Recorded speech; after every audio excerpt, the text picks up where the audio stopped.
Hello, you charismatic cult leader with devious intentions. That's my job. Do it to the full. Is this a dream MCU role? You know, I love working with talented people wherever you can. And so, if you think too much about it being a dream, you might not do your job. You know, it's certainly a dream to be here at this museum at a premiere and have the work be finished. Get to work with Oscar, get to work with Mohammed. The people at Marvel were amazing. I mean, there's a reason why they're so successful. They use their success to give them freedom. And usually when I've worked on bigger budget things, there's so much fear and they're always worried it's not going to be good. And Marvel's so playful and exciting, and they love actors and they treat us great. Why is it taking you so long to get into this world? Have you turned down parts in the past? You have to find the right one. There's ones I've wanted that I didn't get, and there's ones they wanted me to do that because once you're in, you're stuck there. You got to make sure you like your lane. But no, I'm happy with this one. Was it too much lycra? Is that what the problem was? Yeah. This is beautiful, by the way. Thank you. Lovely bit of beading, and Oscar's wearing a skirt tonight. Yeah, proud of him. So proud of him. Yeah. You've been in London. How's your sleeping pattern here? Is it being affected because of all this show you've been filming and watching it back? Yeah, that's my life. I spend my life jet lagged and confused and disoriented. I just try to live with it. Do you think the young Ethan Hawke would believe what you're doing and what you've been in and what you've achieved? I wonder. I don't know.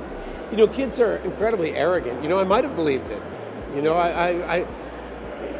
I was doing The Explorers in 1985, it was very strange. I was recording the sound, doing the ADR of this show, and I went to the lot to do it at, and I hadn't been there since I was 18 or 19 doing the sound of White Fang. And when you're re-recording the sound, and it was the same mixer.